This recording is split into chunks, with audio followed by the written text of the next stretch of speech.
Hello, dear students. Jai Swami Narayan. Okay, today we will discuss our part 2 of chapter 1. Okay, the living world. So, this is our part 2. Now, in previous lecture, we have already discussed about two characteristics of living organisms, that is reproduction and growth. Now, in today we will discuss about metabolism and another some features. Okay, so first start with metabolism. So what is metabolism? Metabolism is chemical reactions occurring in living organisms. Now all living organisms are made up of chemicals. As we know, all living things made up of chemicals, different chemicals. Okay, our cell are made up of different chemicals. Okay, and our tissue made up of their cell, so like that. And the chemicals are can be small, big, or belonging to various classes, sizes, functions, etc. are different in all the chemical reactions. Now these chemicals constantly being made and change into other biomolecules. Okay, so they break, they form new biomolecules also. For example, protein, lipids. Okay, like that. Now these chemical reactions also called as metabolic reactions. Okay, so there are two names, chemical reactions or metabolic reactions. So metabolism is a process, okay, and the characteristic of only living organisms.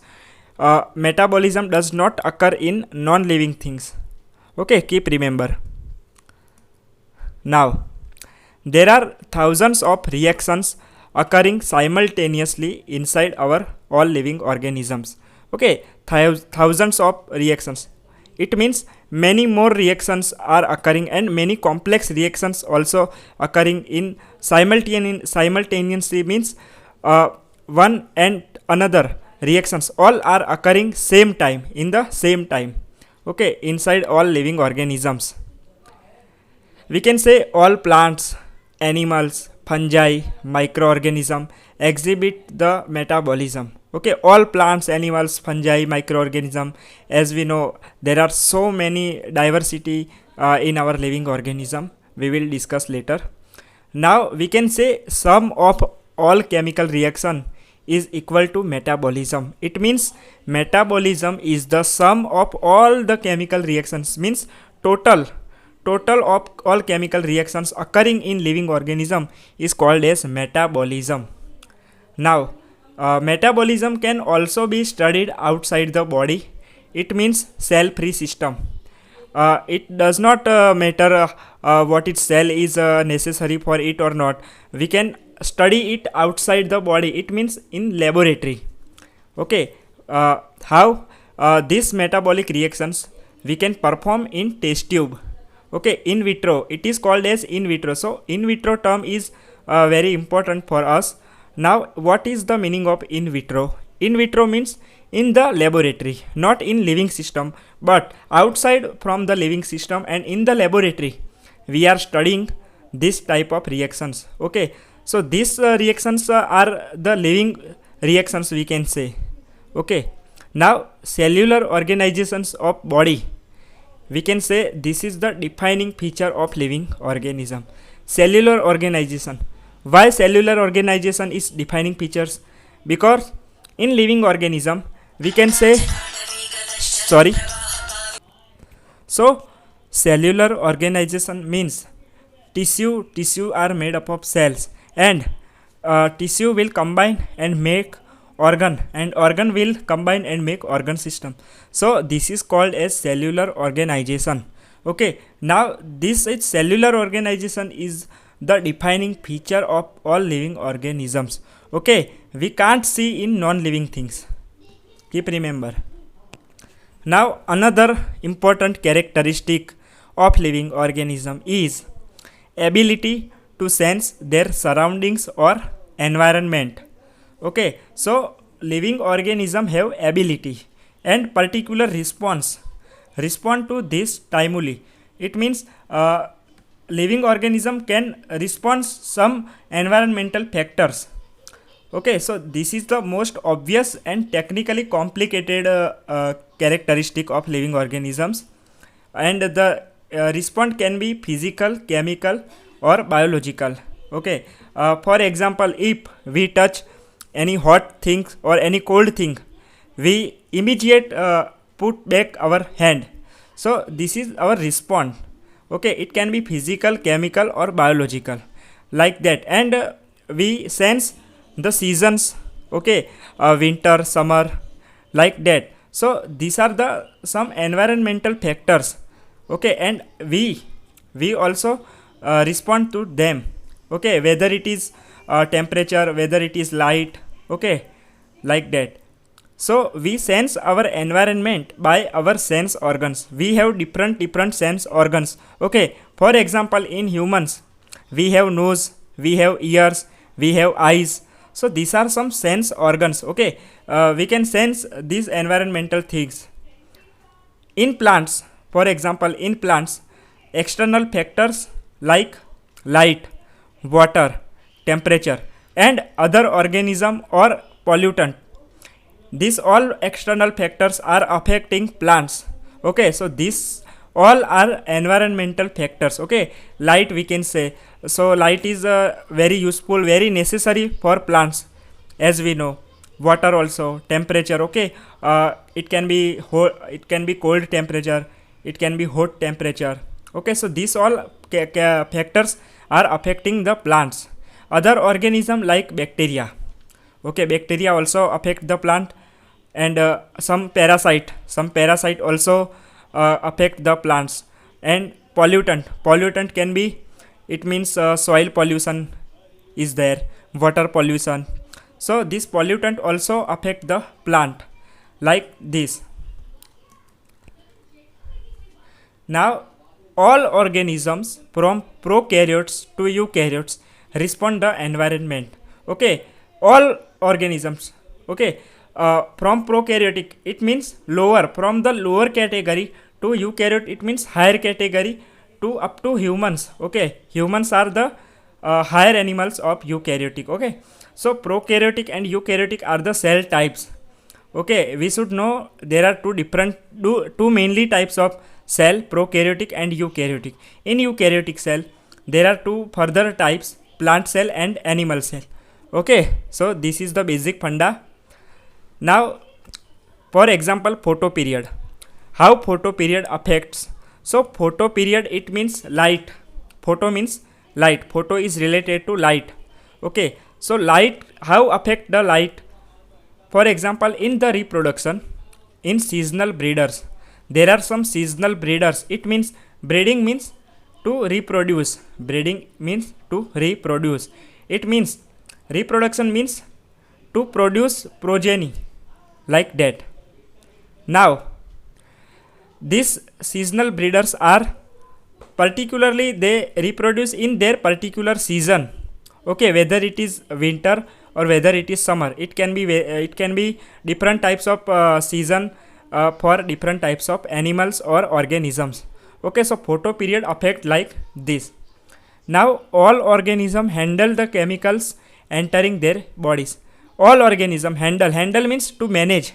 They manage all chemicals entering into the body, like oxygen, carbon dioxide, like that, water, sodium chloride, ions, like that. So these are the chemicals entering into the body. Okay, whether it is human, whether it is plant, like that. Now humans are the only organism that aware of himself. It means self consciousness. Self consciousness is the feature of only humans. Okay, self consciousness means to aware from surroundings, our environment, awareness of our environment, like that.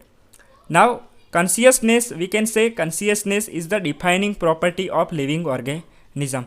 Okay, after studying these characteristics, we can say consciousness is the defining property of living organism. It means this consciousness cannot be seen in non-living organisms. It means non-living things. Okay, like that. Now, this characteristic is more difficult to define in human beings. Okay, in human beings, this is the difficult or complex process. For example, patient lying in coma in hospitals. Okay, we have listened about coma in hospital. So they have brain dead. It means their body does not work. Only their brain is also dead, and there is no self consciousness in patient in coma. Okay, if if the patient never come back to regular life, can we say living or non-living? Ask yourself, this patient, okay, in coma will never come back. If come back, we can say living or non-living. Ask yourself and please try to answer. Now in higher classes, the properties of tissue are not due to cells. Okay, as we know, tissues are made up of cells, but the properties of tissue are not due to cells. Okay, but this property result of interaction among the cells. Interactions, various interactions among cells, between the cells. Okay, like that. Now these properties of cell organelles are due to interactions among molecular components. Now there are cellular organelles in different types of cells. Okay, cell is made up of different cell organelles like mitochondria, chloroplast, okay, endoplasmic reticulum, like that. So these properties of cell organelles are due to the interaction between or among the molecular components. For example, lipid, protein, amino acid, and another example is our DNA or RNA. So these are molecular components in our cell. This phenomenon true in hierarchy of organizational complexity at all levels. Okay, so these all phenomenon are true. Hierarchy of organizational, it means classification. Okay, organizational, it means they have different classes in their classification system. So this is complex also at all levels of, we will discuss later all the levels, how we classify the animals, living organisms. Okay, so we will discuss it later. Now our 1.2 is diversity in the living world. Okay, diversity, it means many types. Okay, so many types of living organism present in living world. This is called as diversity. We can say large variety of microorganisms, large variety of plants, large variety of animals are there.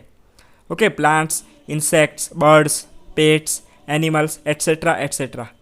Also, we cannot see our naked eyes. Some organisms also we can't see with our naked eyes. We have to use compound microscope for that organism. Okay, like microorganisms. For example, bacteria, we cannot see bacteria with our naked eyes. We have to use microscope and some staining processes for watching bacteria, like that. So bacteria are present everywhere in our surroundings. We will find bacteria. Okay, as we know, some bacteria are also useful to us. Okay, now increase in area of observation will increase the range of variety. Okay, as we increase our observation area, it means we will find these organisms in particular area. If we will go outside and another area, we will observe some different types of organisms. Okay, it means range of some variety. So increase in area of observation will increase in the range of variety. For example, forest, gardens. Okay, as we know, in forest there are so many different types of plants, so many different types of animals are there. Okay, forest are not our area. Okay, we live in our local area, but forest are some different area for animals and for plants. Now each organism represent species. Each and every organism have different species, particular species. Now number of known and described species are 1.7 to 1.8 million. It means 17 lakhs to 18 lakhs species are known and described of organisms, we can say. And this is very important. Okay, I am repeating. So known species and described species are 17 lakhs to 18 lakhs. It means 1.7 million to 1.8 million. This is called as biodiversity. Okay, so these all species are called as biodiversity. These are described, and undescribed are more than that, like this. And as we explore new areas, the new organism being identified by us.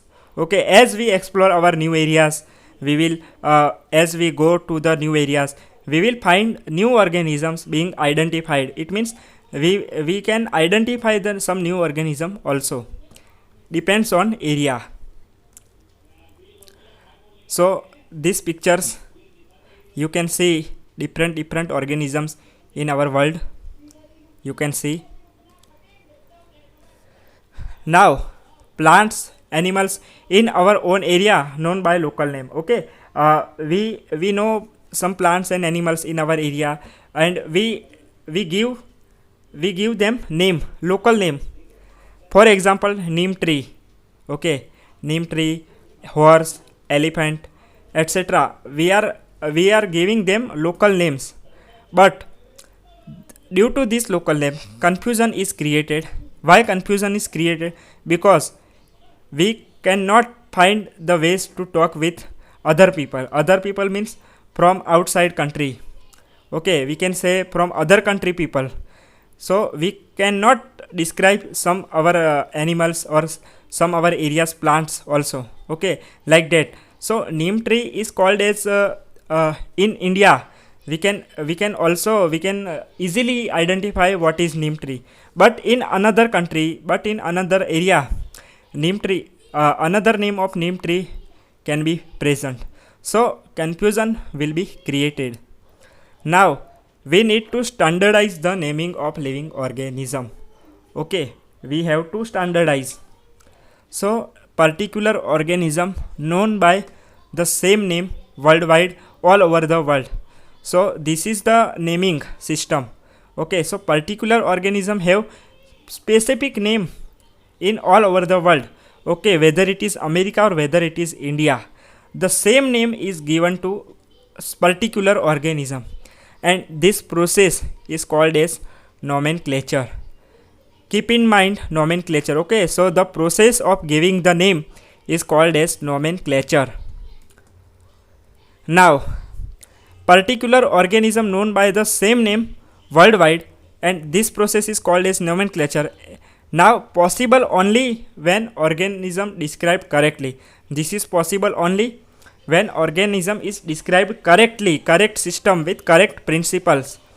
So we have to know what organism is attached to the name. Okay, this is called as identification. Okay, for example, in our Aadhaar card. Okay, so in Aadhaar card we can easily find which human is attached to this name, particular name. Okay, XYZ is particular name. So we can easily understood what is this XYZ. So this is called as identification. Our school ID card also, our college ID card also, like that. So this is identification. It means we should know what organism is attached to particular name. Okay, I am giving example. We will discuss example later. Now number of scientists have established procedures to assign a scientific name. There are so many scientific processes for this giving name, and this is called as scientific name, particular scientific name. Okay, so scientists have established so many procedures, and these procedures are acceptable to biologists of the all worldwide. Okay, this is acceptable to all over the world.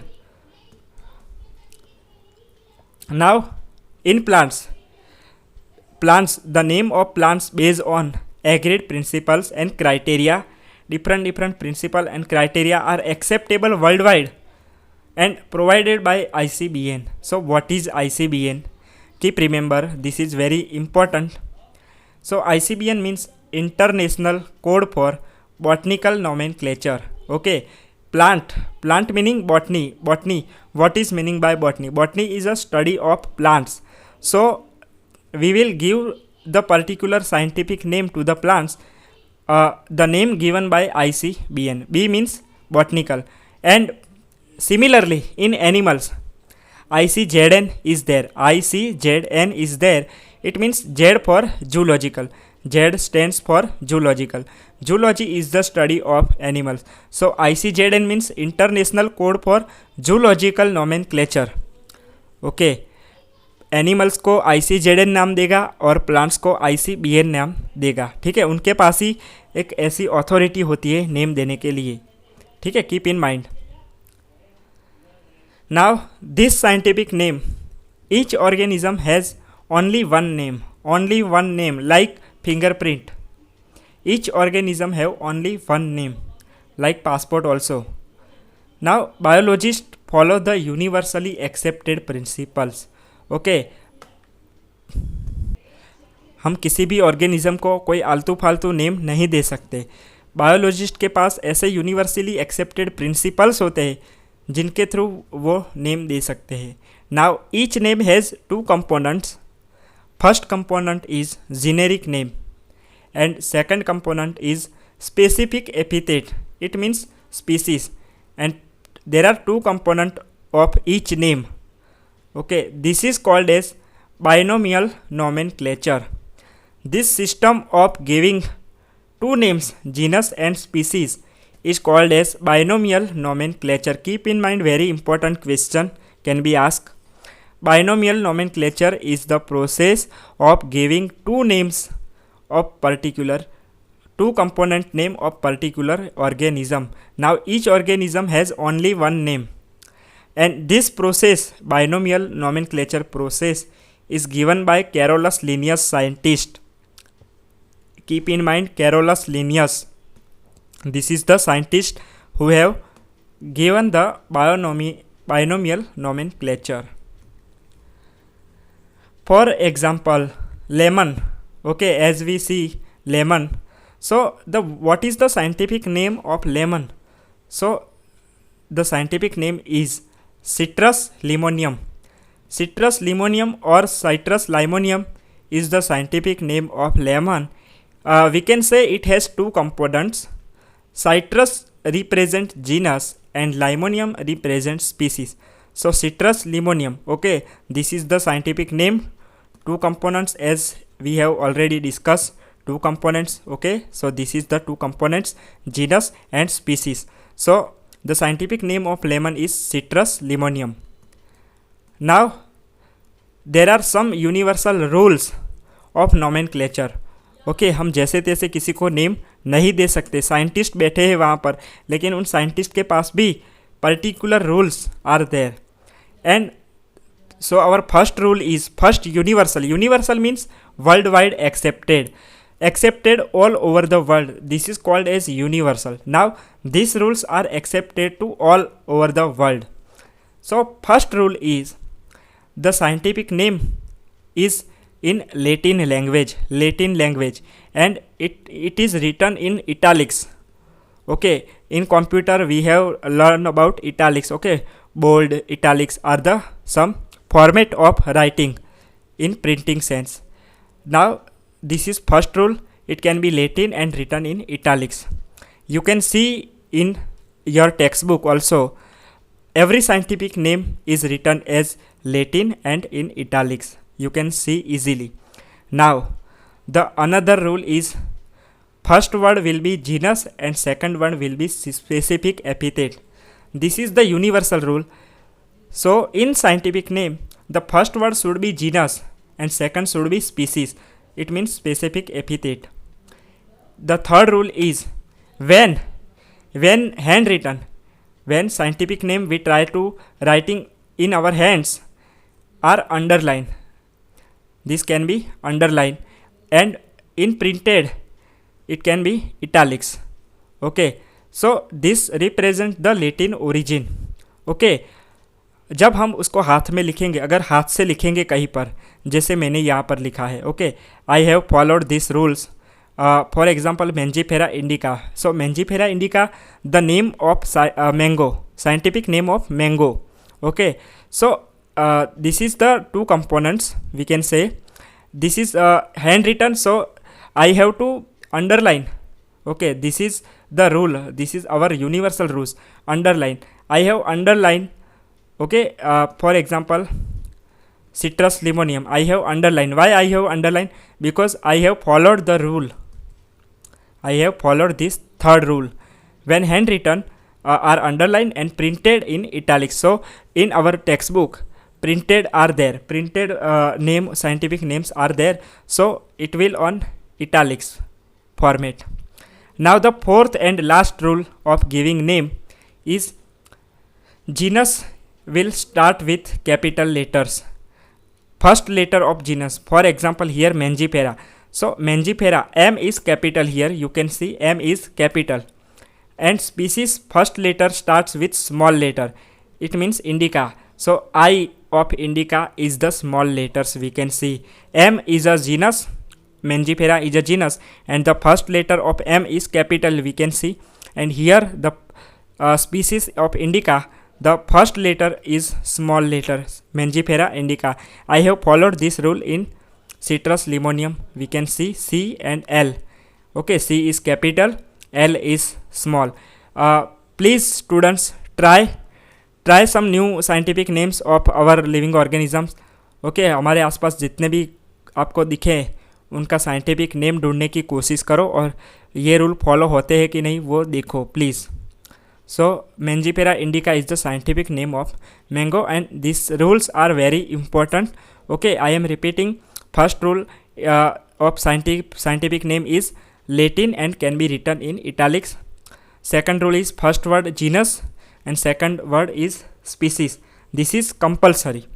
Third rule is when handwritten are underlined or printed in italics. Okay, this represent will Latin origin. Now fourth rule is genus starts with the capital letter and species start with the small letters. Okay, so thank you so much guys.